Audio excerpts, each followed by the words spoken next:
Alors, nous allons voir une petite routine de mobilisation des fascias et d'étirement de la région thoracique et cervicale.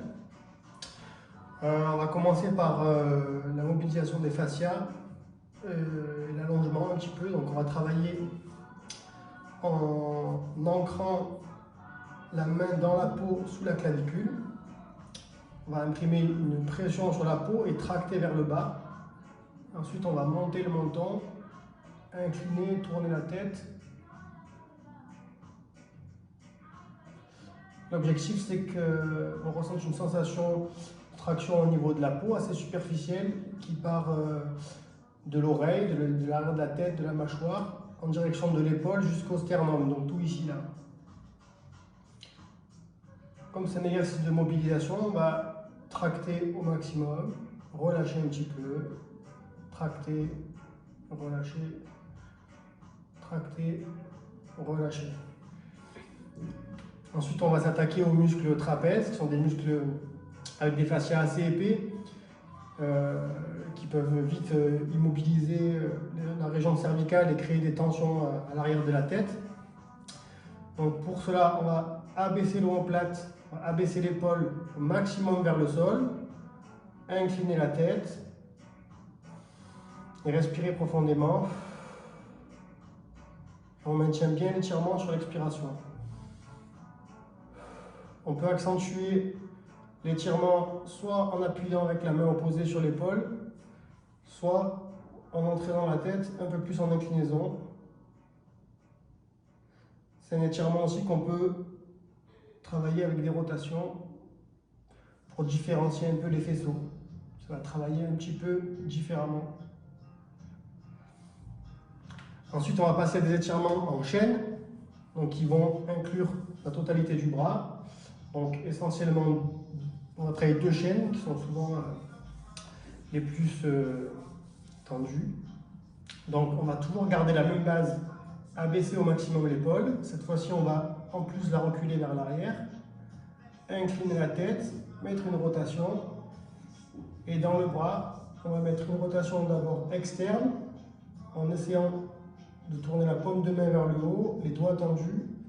Et on va essayer d'allonger le bras comme si on voulait qu'il gagne en longueur, comme si on voulait éloigner la main du corps.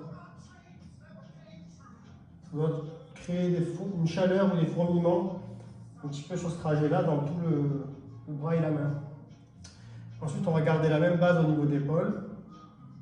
Inclinaison, rotation, épaule basse, reculée. Et on va imprimer une rotation inverse dans le bras. Donc, on va tourner la paume de main vers le sol et serrer le poing. Et pareil, de la même façon, on va éloigner la main du corps en essayant d'allonger le bras. Là, l'échauffement et l'irradiation doivent se trouver à l'opposé sur le bras. Ensuite, on va travailler un petit peu la partie postérieure du thorax et des cervicales. Donc, on va se mettre genou fléchi, le ventre bien rentré, pour pas que ça travaille dans les lombaires.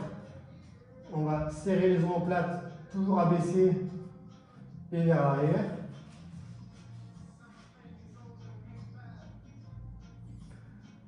Et on va imprimer un recul du menton à l'horizontale en gardant le regard horizontal. Donc on rentre le ventre, on serre les omoplates.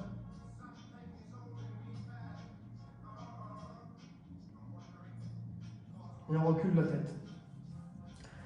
Ensuite, on va passer à une mobilisation plutôt dynamique, où on va donc travailler sur une rotation rythmée, ventre rentré, pour essayer de maintenir le bassin en place, garder le ventre rentré, imprimer une rotation des épaules, les omoplates serrées. En avant, on va essayer de tourner la main comme pour la deuxième diagonale, paume de main vers le sol, main serrée, et vers l'arrière, on va faire le mouvement inverse, comme si on voulait tendre la main loin derrière. Donc, le but, c'est comme si on voulait, sur chaque rotation, éloigner les deux mains au maximum. On rentre le ventre.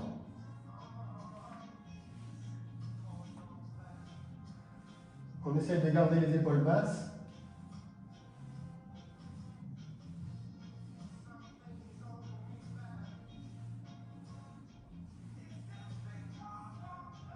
Voilà. Cet exercice va déverrouiller un petit peu tout le grille thoracique et les chaînes nerveuses des bras.